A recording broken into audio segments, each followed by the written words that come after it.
आणि आता news top 9 मध्ये पाहूया मोठ्या बातम्या। शंका येऊ नये म्हणून छोटं राज्य विरोधकांना मोठं राज्य, सत्ताधाऱ्यांना निवडणुकांमध्ये गमतीचा चेंज दिसतो, शरद पवारांचं वक्तव्य। पवारांकडून हरियाणा, काश्मीर, महाराष्ट्र, झारखंडच्या निकालाचं उदाहरण।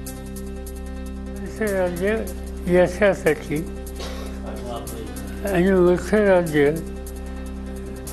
सत्ताधाऱ्यांच्या लाभासाठी असं काहीतरी वेगळा गमतीचा चेंज दिसतो।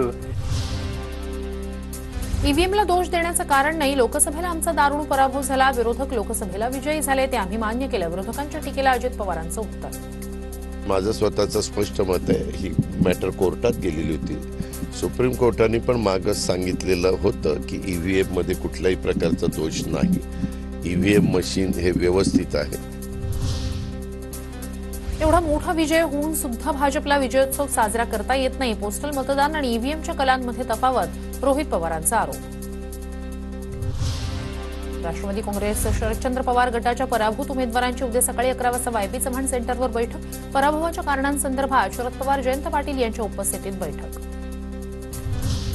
भाजप प्रदेश कार्यालयात प्रदेशाध्यक्ष चंद्रशेखर बावनकुळेंचा जिल्हाध्यक्षांसोबत संवाद। राज्यातील निकालानंतर आता स्थानिक स्वराज्य संस्थांच्या निवडणुकीसाठी सज्ज होण्याचे आदेश। गेल्या 5 वर्षापासून सोलापूर जिल्ह्याला मंत्रिपद न मिळाल्यानं यंदा 2 मंत्रिपदांची अपेक्षा।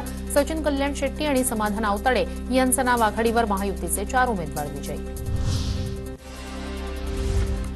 नंदुरबारच्या शहाद्याचे भाजप आमदार राजेश पाडवी यांचे भावी कॅबिनेट मंत्री म्हणून झळकले बॅनर। तळोदा शहरात ठिकठिकाणी बॅनरबाजी। लोकसभा विधानसभा निवडणुकीनंतर नव्या वर्षात महापालिकेच्या निवडणुका होण्याची शक्यता, मात्र न्यायालयात 30 याचिका प्रलंबित।